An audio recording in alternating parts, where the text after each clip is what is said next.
So hello everyone, सो मेरा नाम है गौरव। सो आई होप आप सब लोग बहुत अच्छे होंगे। सो अगेन मैं एक न्यू ऑब्जेक्शन हैंडलिंग के ऊपर मैं वीडियो लेकर आ चुका हूं और आज का जो हमारा ऑब्जेक्शन है वो क्या है, पापा मना कर रहे हैं। होता क्या है कि जब हम अपने प्रोस्पेक्ट की क्लोजिंग कर रहे होते हैं या फिर जब हम उससे ज्वाइनिंग की बात करते हैं या फिर जब हम पेमेंट की बात करते हैं तो प्रोस्पेक्ट हमें एक प्यारा सा ऑब्जेक्शन देता है कि सर मैम पापा मना कर रहे हैं, मैं इस बिजनेस को नहीं कर सकता या नहीं कर सकती। राइट, ये ऑब्जेक्शन आती है ना। मुझे पता है ये ऑब्जेक्शन काफी ज्यादा आप लोगों को फेस करना पड़ता है, बट आज इस वीडियो में मैं आपको एक ऐसा सॉल्यूशन, एक ऐसा आंसर बताने वाला हूं। अगर आपने उसको सही ढंग से अपने प्रोस्पेक्ट के ऊपर इंप्लीमेंट कर लिया ना तो आई एम डैम श्योर आप अपने प्रोस्पेक्ट को ज्वाइन करवा लोगे। ठीक है, इसके लिए आपको इस वीडियो को पूरा एंड तक देखना पड़ेगा, तभी आपको समझ आएगा कि आप इस ऑब्जेक्शंस को किस तरीके से हैंडल कर सकते हो। ठीक है, सो आगे वीडियो कंटिन्यू करने से पहले मैं आपको एक चीज बता दूं कि इस वीडियो के डिस्क्रिप्शन में आपको एक प्लेलिस्ट का लिंक मिलेगा जहां पे आपको मेरी सारी ऑब्जेक्शन हैंडलिंग की आपको वीडियोस मिलेगी। तो आप एक बार सारे वीडियोस को गो थ्रू जरूर करिएगा, आपको काफी ज्यादा हेल्प मिलेगा ऑब्जेक्शन हैंडलिंग सीखने में। ठीक है, सो अगर आप मेरे इस चैनल पर नए हो और अगर आप फ्यूचर में आने वाले मेरे वीडियोस का ज्यादा फायदा उठाना चाहते हो तो अभी कभी मेरे चैनल को सब्सक्राइब कर लो एंड बेल आइकन पे क्लिक करके ऑल पे जरूर क्लिक कर लेना ताकि आपको ऐसी इंपॉर्टेंट वीडियोस का नोटिफिकेशन मिलता रहे। तो चलिए शुरू करते हैं बिना किसी देरी के। सो पापा मना कर रहे हैं, इस ऑब्जेक्शन को किस तरीके से हैंडल करना है आपको ये बताने से पहले मैं आपको इस ऑब्जेक्शन के बारे में एक बात बताना चाहता हूं कि ये जो ऑब्जेक्शन है ना कि पापा मना कर रहे हैं, ये कोई रियल ऑब्जेक्शन नहीं है, ये एक तरीके का फेक ऑब्जेक्शन है। मैंने क्या बताया, ये एक फेक ऑब्जेक्शन है या फिर आप बोल सकते हो कि एक तरीके का एक्सक्यूज है, एक तरीके का बहाना होता है प्रोस्पेक्ट का। ठीक है, और 95% जो प्रोस्पेक्ट होता है ना ये बहाना तब देता है जब उसे इस बिजनेस को नहीं करना होता है या फिर जब उसे इस बिजनेस को करने से मना करना होता है, तब प्रोस्पेक्ट ये बहाना देता है। ठीक है, और कोई भी प्रोस्पेक्ट इस बिजनेस को करने से मना इसीलिए करता है और इस तरीके का ऑब्जेक्शन तब देता है जब उसे ना अपने ऊपर सेल्फ बिलीव नहीं होता कि वो यहां से पैसा कमा पाएगा या फिर वो इस बिजनेस को कर पाएगा। तब जाके प्रोस्पेक्ट ना हमें अलग अलग बहाने देना शुरू करता है। समझ आ गया?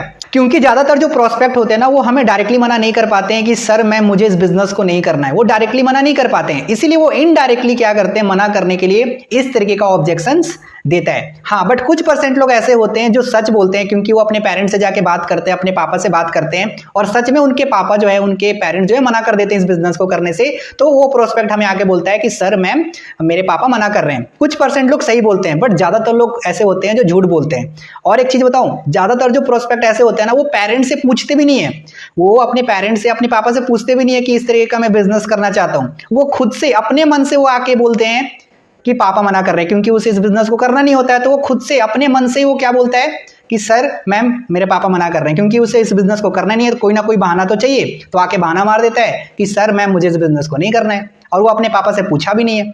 तो ऐसे ऐसे तो प्रोस्पेक्ट मिलते हैं। खैर कोई बात नहीं, अब यहाँ पे बात यह आती है कि आप ये पता कैसे करोगे, आपको ये पता कैसे लगेगा कि सामने वाला जो प्रोस्पेक्ट है जो ये ऑब्जेक्शन दे रहा है कि पापा मना कर रहे हैं ये सच बोल रहा है या झूठ बोल रहा है, आप ये पता कैसे करोगे। ठीक है, तो इसके लिए मैंने इससे पहले वाले वीडियो में मैंने एक फॉर्मूला बताया था कि किसी भी ऑब्जेक्शन को अगर आपको हैंडल करना है तो 5 स्टेप है।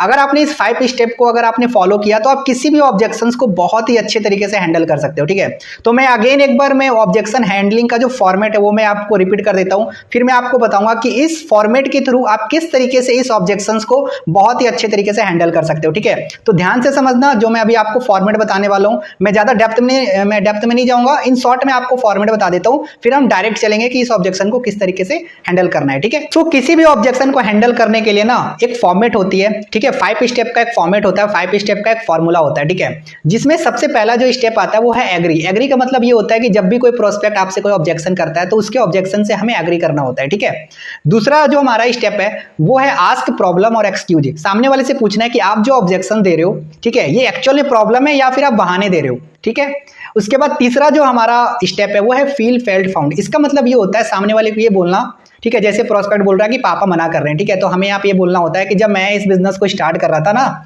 तो मेरे पेरेंट्स ने भी मना किया था इस बिजनेस को करने से। ठीक है, इसका मतलब ये होता है फील फेल्ट फाउंड। आगे आप डिटेल्स में जानोगे कि इसको किस तरीके से इस्तेमाल करना है। ठीक है, हमारा चौथा नंबर जो स्टेप है वो है आस्क क्वेश्चन। आस्क क्वेश्चन का मतलब ये है कि हम सामने वाले से कुछ ऐसा क्वेश्चन करते हैं ना जिससे ऑब्जेक्शन हैंडलिंग काफी आसानी से हो जाती है, और इस फॉर्मेट का सबसे ज्यादा इंपॉर्टेंट अगर कोई स्टेप है ना तो वो चौथा नंबर स्टेप है। ठीक है, सो चौथा नंबर स्टेप के बाद जो हमारा 5वां नंबर जो स्टेप है हमारा वो है पर्सनल एश्योरेंस। ठीक है, जैसे आप सारी चीज बता दोगे तो लास्ट में ना पर्सनल एश्योरेंस देना बहुत ज्यादा इंपॉर्टेंट होता है। ठीक है, तो अगर आप ये सीखना चाहते हो कि पर्सनल एश्योरेंस किस तरीके से प्रोस्पेक्ट को दिया जाता है तो आई बटन में आपको मैं एक लिंक दे रहा हूं, इस वीडियो को जाके जरूर देखना। इसमें मैंने ना 3 तरीके बताए हुए हैं पर्सनल एश्योरेंस देने का, बहुत ही बढ़िया तरीका है पर्सनल एश्योरेंस देने का, आप एक बार जरूर देखना। ठीक है, सो मान लो कि अब आप ना किसी प्रोस्पेक्ट की आप क्लोजिंग कर रहे हो, ठीक है, और क्लोजिंग करने के दौरान प्रोस्पेक्ट आपसे ये बोलता है कि सर मैम पापा ना मना कर रहे हैं इस बिजनेस को करने से, मैं इस बिजनेस को नहीं कर सकता या नहीं कर सकती, ठीक है। तो आपको इस ऑब्जेक्शन को किस तरीके से हैंडल करना है, इस 5 स्टेप फॉर्मूला के थ्रू ध्यान से समझो, ठीक है। सबसे पहले मैंने बताया था कि आपको एग्री करना है, तो आपको एग्री करना है कि ब्रदर मैं आपकी बात से बिल्कुल सहमत हूं, हो सकता है कि आपके पेरेंट्स ना अभी मना कर रहे होंगे, हो सकता है कि अभी आपके पेरेंट्स मना कर रहे होंगे, बट यार आप मेरे को एक चीज बताओ कि सच में यही प्रॉब्लम है, सच में आपके पेरेंट्स मना कर रहे हैं, या फिर आपको ऐसा लग रहा है कि यार मैं इस बिजनेस को कर पाऊंगा या नहीं कर पाऊंगा, कहीं मेरे पैसे डूब तो नहीं जाएंगे, ठीक है, कहीं मैं पैसा कमा पाऊंगा या नहीं कमा पाऊंगा, कहीं ऐसा तो नहीं है, या फिर कहीं ऐसा तो नहीं है कि आप इस बिजनेस को नहीं करना चाहते इसलिए आप बहाने बना रहे हो कि पापा मना कर रहे हैं। ब्रदर या सिस्टर अगर ऐसा है तो आप मेरे को बता दो, अगर ऐसा है तो आप मेरे को बता दो, क्योंकि यार मेरे पास लोगों की कमी नहीं है। अगर आप इस बिजनेस को नहीं भी करोगे ना तो हमें कोई फर्क नहीं पड़ेगा, क्योंकि आपसे पहले ऑलरेडी काफी सारे लोगों ने बिजनेस स्टार्ट कर लिया है, ठीक है। तो आप मेरे को सच सच बताओ कि सच में यही प्रॉब्लम है, सच में आपके पेरेंट्स मना कर रहे हैं, सच में आपके पापा मना कर रहे हैं, या फिर आप बहाना दे रहे हो, आप मेरे को सच सच बताओ। तो जब आप ऐसा बोलोगे ना तो यहाँ पे दो चीजें होंगी, एक प्रोस्पेक्ट ऐसा होगा जो बोलेगा कि यस सर मेरे को इस बिजनेस को नहीं करना, आई एम नॉट इंटरेस्टेड, ठीक है, वेल एंड गुड, आपका टाइम बच गया, वहीं पे आप कॉल कट कर दो, या फिर आप उसे आगे थोड़ा समझा भी सकते हो, या फिर आप कॉल कट कर सकते हो, ठीक है। अगर उसे करना होगा तो आपको रिटर्न कॉल कर लेगा, अगर नहीं करेगा तो समझ लेना कि वो नॉट इंटरेस्टेड है। दूसरा वो पर्सन होगा, दूसरा वो प्रोस्पेक्ट होगा जो बोलेगा कि यस सर मेरे एक्चुअली मेरे पेरेंट्स मना कर रहे हैं, मैंने अपने पापा से पूछा था वो बिल्कुल मना कर रहे हैं इस बिजनेस को करने से, तो फिर आपको आगे प्रोसीड करना है थर्ड नंबर स्टेप पे, ठीक है। और थर्ड नंबर स्टेप पे आपको सामने वाले को बोलना है कि ब्रदर पता है जब मैं इस बिजनेस को स्टार्ट कर रहा था, जब मैं इस बिजनेस को स्टार्ट कर रही थी ना, तो मेरे पेरेंट्स ने भी यार मना किया था इस बिजनेस को करने से, बट यार मैंने पेरेंट्स को एक बात बोली थी कि पापा आप ना मेरे को 6 महीने का टाइम दे दो, अगर मैं इस 6 महीने में अगर मैं इस बिजनेस में कुछ नहीं कर पाई, अगर मैं पैसे नहीं कमा पाई या नहीं कमा पाया ना, तो आप जो बोलोगे सो मैं वो करूंगा। मैंने तो अपने पेरेंट्स को, मैंने अपने पापा को ये चीज बोली थी, तो उन्होंने यार अलाउ कर दिया था। यहाँ पे आपको अपने बारे में इतना बताने के बाद अब आपको सामने वाले से करना है क्वेश्चन। चौथा नंबर स्टेप पे हम आ चुके हैं, आपको सामने वाले से एक सवाल करना है कि ब्रदर सिस्टर आप मेरे को एक चीज बताओ, मान लो आपने अपने पापा से बिना पूछे इस बिजनेस को आपने स्टार्ट कर लिया, ठीक है, और मैंने आपकी हेल्प करी, और पहले महीने मैंने आपका 20 से 30 हजार का अगर मैंने आपका पे आउट बनवा दिया, और नेक्स्ट मंथ जब आप अपने पापा के पास अपने पे आउट लेकर जाते हो, तो क्या पापा आपको कभी मना करेंगे इस बिजनेस को करने से? आप मेरे को बताओ, ये चीज आपको अपने प्रोस्पेक्ट से पूछना है। तो प्रोस्पेक्ट यहाँ पे क्या बोलेगा कि नहीं सर पापा मना नहीं करेंगे। 100% बता रहा हूँ, 100% जो प्रोस्पेक्ट है ना वो यही बोलेंगे कि पापा मना नहीं करेंगे। यार और एक चीज बताओ ब्रदर, अगर आप अपने पापा के पास ये पे आउट लेकर जाते हो तो क्या पापा ये बोलेंगे कि यार तूने ये पैसे क्यों कमाए? क्या पापा ये बोलेंगे कि यार तूने ये पैसे क्यों कमाए, या फिर प्राउड करेंगे? ये भी आप एक सवाल करो कि क्या पापा ये बोलेंगे कि यार तूने ये पैसे क्यों कमाए, या फिर प्राउड करेंगे? तो प्रोस्पेक्ट क्या बोलेगा कि नहीं सर पापा जो है ना वो प्राउड करेंगे। तो क्या आप चाहते हो कि आपके पापा आपके ऊपर प्राउड करें? तो प्रोस्पेक्ट क्या बोलेगा कि यस सर मैं चाहता हूं कि मेरे पापा प्राउड करें।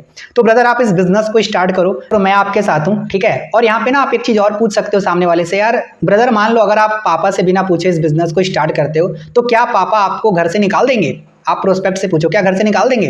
तो प्रोस्पेक्ट क्या बोलेगा कि नहीं सर घर से तो नहीं निकालेंगे। तो फिर आप प्रोस्पेक्ट को एक चीज बताओ कि पता है ब्रदर इंडियन पेरेंट्स जो है ना इतने अच्छे हैं यार, हमारे पापा हमारे मम्मी इतने अच्छे हैं कि यार अगर आप किसी का मर्डर करके भी आ जाओगे ना मेरे भाई मेरे बहन, तो भी वो आपको घर में पना दे देंगे, ठीक है। फिर भी यार आप तो यहाँ पे एक अच्छा काम स्टार्ट करने जा रहे हो, आपके पेरेंट्स घर से क्यों निकालेंगे?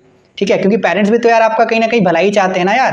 क्योंकि देखो यार पेरेंट्स अगर आपको मना कर रहे हैं ना तो सिंपल सी बात है, वो आपके लिए कंसर्न है, वो नहीं चाहते कि आप कहीं गलत जगह पे चले जाओ, इसीलिए वो बस मना करते हैं और कोई बात नहीं होती है, ठीक है। बट आपको पता है कि आप एक सही काम करने जा रहे हो, कोई दिक्कत नहीं है। पेरेंट्स इस चीज को नहीं समझ सकते क्योंकि यार देखो जनरेशन गैप है, उनके टाइम में ऑनलाइन चीजें नहीं थी, ठीक है। तो आज के टाइम पे ना उनको ऑनलाइन चीजें समझ नहीं आती है, उनको सारी चीजें फ्रॉड ही लगती है, ठीक है। तो आप उनको करके दिखाओ, आप उनको पैसे कमा के दिखाओ तो उनको बिलीव हो जाएगा।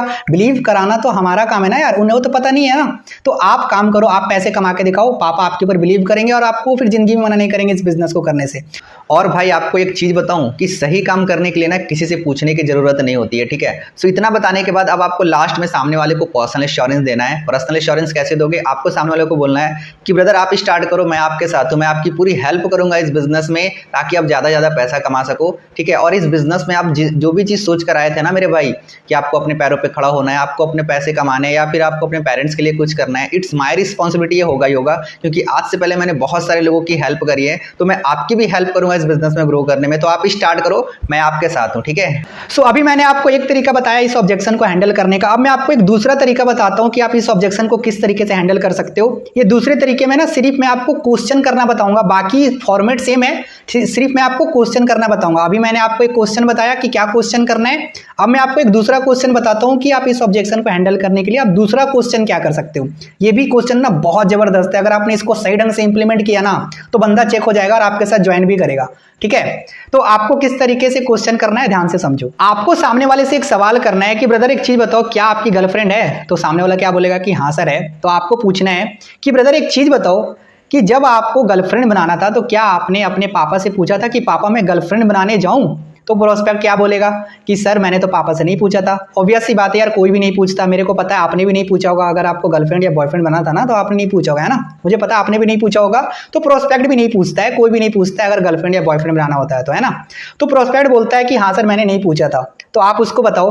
तो भाई आपको पता है ना कि इंडिया में जो ज़्यादातर पेरेंट्स है ना वो गर्लफ्रेंड बॉयफ्रेंड बनाना को गलत समझते हैं, राइट। तो एक ऐसा काम जो पेरेंट्स की नज़र में गलत है, पापा की नज़र में गलत है, उस काम को करने के लिए आपने कभी भी पापा से नहीं पूछा। लेकिन एक सही काम करने के लिए जहाँ से आप सेल्फ इंडिपेंडेंट बन सकते हो, आप पैसा कमा सकते हो, पेरेंट्स को आप प्राउड फील करा सकते हो, उस काम को करने के लिए आप पेरेंट्स से फिर क्यों पूछ रहे हो? जब एक गलत काम करने के लिए जब आपने नहीं पूछा था तो फिर सही काम करने के लिए क्यों पूछ रहे हो? और भाई गर्लफ्रेंड बनाने के अलावा भी ना आपने बहुत सारे ऐसे गलत या सही काम आपने किया होगा जो कि आपने पेरेंट्स से नहीं पूछा होगा, आपने पापा से नहीं पूछा होगा, राइट। तो प्रोस्पेक्ट क्या बोलेगा कि हाँ सर राइट।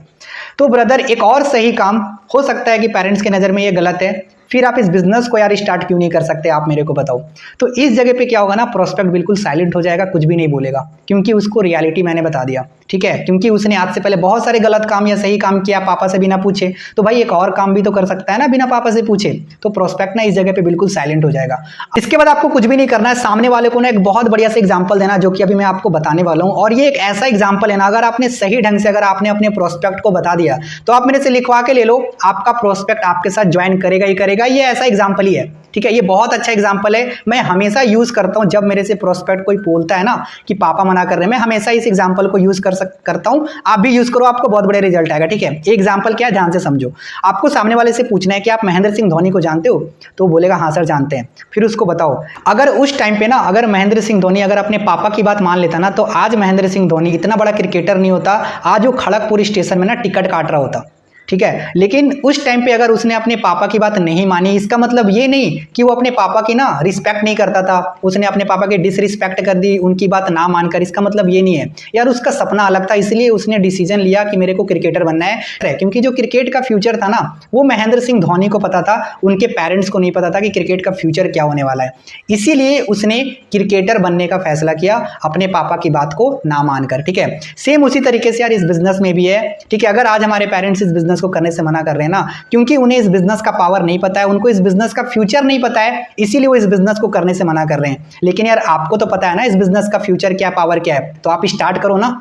ठीक है, आप करके दिखाओ। आपके पेरेंट्स जैसे आज महेंद्र सिंह धोनी के पेरेंट्स और उनके पापा उनके ऊपर प्राउड करते हैं ना, सेम उसी तरीके से आपके पेरेंट्स और आपके फादर भी आपके ऊपर प्राउड करेंगे। इसके लिए ना आपके अंदर दम होनी चाहिए, आपके अंदर एक सेल्फ बिलीव होना चाहिए कि अगर मैं इस बिजनेस को स्टार्ट कर रहा हूं ना अपने पापा से बिना पूछे तो मैं इस बिजनेस से बहुत ज्यादा पैसा कमा सकता हूं और इस बिजनेस से मैं सक्सेसफुल भी बनूंगा और अपने पेरेंट्स को सक्सेसफुल बन के दिखाऊंगा और अपने पेरेंट्स को प्राउड फील भी कराऊंगा। ये दम और ये सेल्फ बिलीव आपके अंदर होनी चाहिए। ठीक है, तो इस तरीके से क्या करना है कि आपको ना इस एग्जाम्पल को अपने प्रोस्पेक्ट को समझाना है। अगर आपने सही से समझा दिया ना आपके साथ ज्वाइन कर लेगा 100% श्योर। ठीक है, इसके बाद आपको थोड़ा सा पर्सनल इंश्योरेंस फिर दे देना, जैसे कि मैंने आपको बताया था कि लास्ट जो हमारा स्टेप होता है वो पर्सनल इंश्योरेंस का होता है। ठीक है, तो पर्सनल इंश्योरेंस दे दो, सामने वाला आपके साथ स्टार्ट कर ही लेगा डेफिनेटली। ठीक है, सो आई होप आपको बहुत अच्छे तरीके से समझ आ गया होगा कि इस ऑब्जेक्शन को किस तरीके से हैंडल करना है। राइट, मैंने आपको इस वीडियो में 2 तरीके बताए हैं इस ऑब्जेक्शन को हैंडल करने के लिए। आपको कुछ भी नहीं करना, बस आपको इंप्लीमेंट करना है। ठीक है, अगर आपने सही ढंग से इंप्लीमेंट किया तो आप इस ऑब्जेक्शन को बहुत अच्छे तरीके से हैंडल कर लोगे। ठीक है, सो अगर आपको ये वीडियो पसंद आई तो मेरे को कमेंट में जरूर बताना और लाइक जरूर कर देना और इस वीडियो को अपने टीम लोगों के साथ भी शेयर कर दो ताकि वो लोग भी सीख सके कि इस ऑब्जेक्शन को किस तरीके से हैंडल करना है। ठीक है, अगर इसके अलावा अगर आपके माइंड में कोई डाउट या क्वेश्चन है जो कि आप मेरे से पर्सनली पूछना चाहते हो, ठीक है, तो आप मेरे को इंस्टाग्राम पे मैसेज कर सकते हो। मैंने डिस्क्रिप्शन में मैंने अपने इंस्टाग्राम का लिंक दिया हुआ है, आप मेरे को इंस्टाग्राम पे मैसेज कर सकते हो। मैं आपके मैसेजेस का डेफिनेटली रिप्लाई करूंगा ही करूंगा। ठीक है, सो आपने ये तो सीख लिया कि इस ऑब्जेक्शन को किस तरीके से हैंडल करना है कि पापा मना कर रहे हैं। अगर इसके अलावा अगर आप और भी ऑब्जेक्शन हैंडलिंग सीखना चाहते हो तो मैं आपको यहाँ पे 2 वीडियो सजेस्ट कर रहा हूँ, ये दोनों वीडियो जाके देख लेना, बहुत ज्यादा इंपॉर्टेंट है आपके लिए। ठीक है, सो हम फिर मिलते हैं नेक्स्ट वीडियो के साथ में। ठीक है, तब तक के लिए wish you good health and forever success.